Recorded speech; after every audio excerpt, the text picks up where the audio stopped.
لے جائیں گے دل والے دلہنیاں لے جائیں گے، رہ جائیں گے گھر والے دیکھتے رہ جائیں گے۔ دانش نے خوب چنک منک کر گاتے ہوئے لڑکیوں کو چھپنے پر مجبور کر دیا۔ سبحان اس کی شیطانی پر زر لب مسکرایا۔ اسے یوں نہتے میدان میں نڈر انداز سے کودتے دے کر باقی لڑکوں کی مردانگی نے بھی جوش مارا۔ یوں عاشر، وجدان اور ناصر اور بھی کئی حلقہ خواتین میں داخل ہوئے۔ چھوٹے چھوٹے بھائیوں کے بڑے بھیا آج بنیں گے کسی کے سیاں، ڈھول نگارے باجے شہنائیاں، جھوم کے آئے منگل کڑھائیاں۔ سبھی لڑکوں نے سبحان کو گھسیٹ کر میدان میں لا کر اس کے گرد گھومتے ہوئے یہ گانا گایا تو وہ شرمیلی مسکراہٹ سے سر جھکا گیا۔ دل عجیب انداز میں دھڑکنے لگا۔ آج کے خاص ماحول میں VIP کی حیثیت سے اپنی شمولیت اسے بے حد اچھی لگ رہی تھی۔ لڑکوں کو یوں مداخلت کرتے ہوئے دیکھ کر خواتین سراپا سلگ گئی۔ پھر انہوں نے اپنی سینڈلز کے نمبر دکھا دکھا کر ان شیطانی چرخوں کو سبحان کے دن منڈلاتے دیکھ کر بھگانا چاہا، لیکن وہ بھی کہاں کم تھے۔ اپنی شوخ و چنچل اداؤں کے جوہر دکھا کر الٹا لڑکیوں کو بھگانے میں کامیاب ہو گئے، اور وہ بیچاری اپنی ماؤں، وادیوں اور نانیوں میں پہلو میں پناہ ڈھونڈنے پر مجبور ہو گئیں۔ پھر انہی شوخیوں، شرارتوں، گانے بجانے، ناچنے میں مہندی کا فنکشن رات کے 2:30 بجے کے قریب اختتام کو پہنچا۔ بارات کے دن بظاہر تو وہ پرسکون تھا، تاہم اندر کے ایک عجیب سی بے کلی و بے چینی تھی۔ دل الگ بوجھل سا تھا، وہ اپنی حالت خود بھی سمجھنے سے قاصر تھا، اور مہندی کی نسبت آج بارات کے دن وہ بہت بے دلی سے تیار ہوا تھا۔ چہرے پر کسی قسم کی بھی مسکراہٹ یا پھر مستقبل کے حسین لمحات کا شائبہ تک نہ تھا۔ آج کے دن کا ہر لمحہ اس پر بھاری پڑ رہا تھا۔ تیار ہونے میں بھی اسے مشکل پیش آ رہی تھی، لیکن حیدر اور دانش نے اس کی یہ مشکل آسان کر دی تھی، اور یوں 1 گھنٹے کی انتھک محنت کے بعد خوبرو، حسین و جمیل زر سبحان نظر لگ جانے کی حد تک پیارا لگ رہا تھا۔ فالسا کلر کے شیشے اور ریشمی دھاگوں کی کڑھائی سے مزین باسکٹ اور شلوار سوٹ میں ہم رنگ تلے کی کیڑی پہنے، گلے میں کرسٹلز اور موتیوں سے سجی بیش قیمت مالا پہنے وہ کسی فیری لینڈ کا شہزادہ معلوم ہو رہا تھا۔ چہرے پر سجی ہلکی شرمیلی مسکراہٹ حسن و وجاہت کو بڑھا رہی تھی۔ ان کی والدہ بیگم عالیہ رضا نے باقاعدہ 3 بار سرخ ثابت مرچیں اپنے دلارے بیٹے کے سر سے وار کر چولہے میں چھونکتے ہوئے نظر اتاری۔ پھر بارات نکلنے سے قبل وہ 2 کالے بکرے بطور صدقہ ذبح کیے گئے۔ پھر اسی مصروفیت اور افراتفری میں بینڈ بازوں کی دھن پر خوشی سے جھومتی، ناچتی، گاتی بارات ہال میں پہنچی، جہاں دلہن والوں نے ان کا شاندار بلکہ جاندار استقبال کیا۔ رسم نکاح کے بعد گھونگھٹ میں لپٹی سمٹی سرخ ٹماٹری لہنگے میں ہولے ہولے اسپائروں کی سی شان سے قدم اٹھاتی دلہن کو جیسے ہی سبحان کے پہلو میں بٹھایا گیا، اس کا دل عجیب سریلی انداز میں دھڑکنے لگا۔ اس کے گلابیاں چھلکاتے چہرے کی شادابیاں اور بھی بڑھ گئیں۔ عنابی لبوں تلے مسکراہٹ اور گہری ہو گئی۔ اس پر سسرالی سالیوں اور کزنز کی چھیڑ چھاڑ، مہمانوں کے ان کی پرفیکٹ جوڑی کے بارے میں پرشوق اور معنی خیز ریمارکس نے ان کے دل و جذبات پر جمی برف پگھلانے میں اہم کردار ادا کیا۔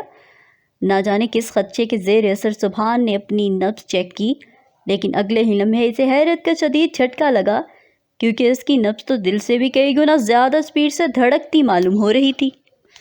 بن دیکھے یہ حال ہے، جب دیکھوں گا تو سبحان کو اپنی خود ساختہ سوچ پر حیرانی ہوئی۔ گھونگھٹ کے بارے میں داجی کی جانب سے سخت ہدایت پہلے ہی لڑکی والوں کو مل چکی تھی، لہٰذا سب کے سمیت وہ بیچارہ بھی دیدار سے محروم رہا۔ پھر سبھی رسومات سے فارغ ہو کر رخصتی کا آخری مرحلہ بھی گزر گیا۔ وہ یوں ہی ہنستی مسکراتی بارات دلہن کو لے کر حاسم والا کوئی جہاں ایک بار بھی دلہا دلہن کی مشترکہ نظر اتاری گئی۔ پھر منہ دکھائی کی رسم کی باری آئی، اور دلہن کو ایک بار پھر دلہے کے پہلو میں بٹھا کر گھونگھٹ سے چاند چہرے کو آزاد کر دیا گیا۔ سبھی سبحان کی دلہن کے حسن و خوبصورتی کو دیکھ کر مبہوت رہ گئے۔ کسی کی بھی زبان اس کے سندل روپ کو سراہے بنا نہ رہ سکی۔ سب ان کی جوڑی کو چاند سورج سے تشبیہ دے رہے تھے۔ حیرت کی بات تو یہ تھی کہ وہ لوگ جواب تک سبحان کی مردانہ وجاہت اور خوبصورتی کے قصیدے پڑھتے تھے، اور اب اس کی دلہن کے حسن کی تعریفوں میں زمین و آسماں کے کلابے ملاتے نہیں تھک رہے تھے۔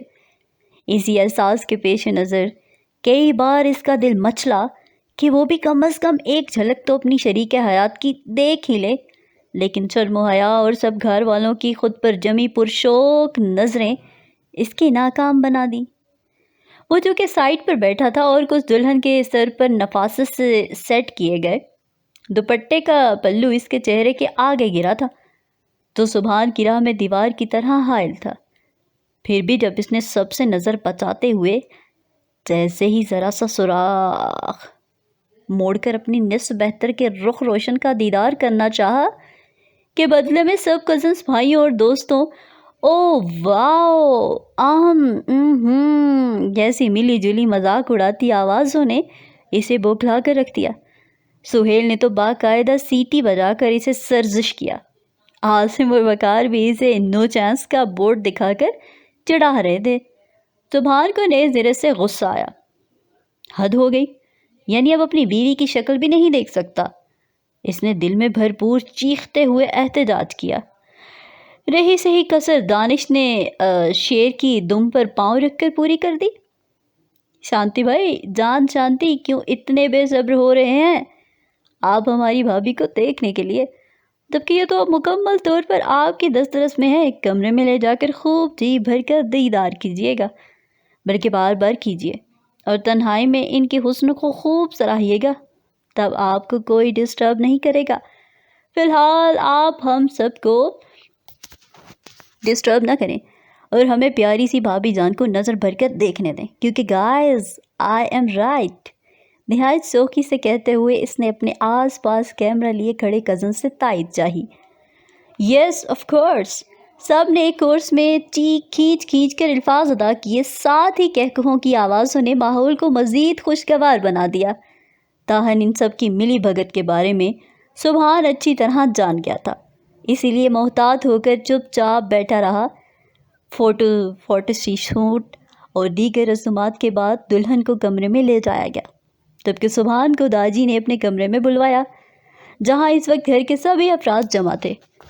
دستک دے کر اندر داخل ہوتے ہی اس کی نظر سب کے خوشی سے مسکراتے ہوئے چہروں پر پڑی۔ داجی رخ دوسری جانب کیے کسی شے پر جھکے وہ کچھ تھے مستند غضب کا شکار ہوا۔ آپ نے بلایا داجی؟ اس نے سب کی طرف دیکھ کر جھجکتے ہوئے پوچھا، بدلے میں سب منہ پر ہاتھ رکھ کر ہنسنے لگے۔ وہ حیران ہوا، تب داجی ایک جھٹکے سے مڑے اور اس پر نظر پڑتے ہی جوش و مسرت سے گویا ہوئے۔ ذلے آجا میرے رسگلے۔ داجی نے بات سے کھلا کر خوشی سے چہکتے ہوئے اسے اپنے مخصوص لاڈ و محبت والے انداز سے پکارا۔ سب گھر والے اسے سبحان کہتے تھے، ماں سوائے داجی کے، جن کا وہ بے حد لاڈلا تھا، اسی لیے صرف وہی اسے ذلے کے نام سے بلاتے تھے۔ لیکن جب کبھی ضرورت سے زیادہ لاڈ آتا تو وہ اسے مٹھائیوں کے مختلف ناموں سے مخاطب کرتے تھے۔ آج بھی انہیں اپنے پوتے پر ضرورت سے زیادہ پیار آ رہا تھا، کیونکہ ہر بار کی طرح اس بار بھی اس نے فرما برداری کا ثبوت دیتے ہوئے انہیں بے پناہ خوشی دی تھی۔ ارے تو ابھی تک وہیں کھڑا ہے پتر، آجا میرے سینے نہ لگ کے ٹھنڈ پا دے یار۔ داجی نے اسے ہنوز کھڑے دے کر دونوں بازو ودا کرتے ہوئے پھر سے پکارا تو وہ ایک دم آگے بڑھتا کرنٹ کھا کر رکا، کیونکہ اس کی نظر داجی کے دونوں ہاتھوں پر پڑ چکی تھی، جن میں سے ایک میں مٹھائی کا ڈبہ اور دوسرے میں شیروانی ٹپکاتا اوت کھاریا رس گلہ تھا، یعنی آدھا وہ نوش فرما چکے تھے اور بقیہ حصے سے انصاف کرنے ہی والے تھے کہ سبحان ان کا ارادہ بھانپتے ہوئے فوراً لپکا۔ داجی واٹ از دس؟ آپ کو ڈاکٹر نے سختی سے مٹھائی کھانے سے منع کیا ہے، پھر بھی آپ شوگر لیول ہائی کرنے کا ارادہ ہے کیا؟ انتہائی متفکر انداز میں سے تقریباً چھپٹتے ہوئے ان کے ہاتھ سے رس گلہ لینا چاہا، لیکن وہ بھی اس کے دادا تھے، فوراً ہاتھ پیچھے چھپا گئے۔ اور چھڑ دے یار لیول شیول، آج میرے پوتے دا ویاہ ہے، تھوڑی سی مٹھائی تو چکھوں گا۔ داجی بالکل ماننے کے موڈ میں نہیں تھے۔ یہی بات اسے پریشان کر گئی، کیونکہ معمولی سابے میٹھا ان کی طبیعت میں خرابی کا باعث بن سکتا تھا، جو کہ وہ نہیں چاہتا تھا، کیونکہ داجی میں اس کی جان تھی۔ یہاں پر یہ پارٹ اختتام کو پہنچا۔ مزید پارٹ سننے کے لیے اردو ناولز اور پرائڈ کو لائک کیجیے، سبسکرائب کیجیے، شیئر کیجیے، کمنٹ کرنا مت بھولیے گا۔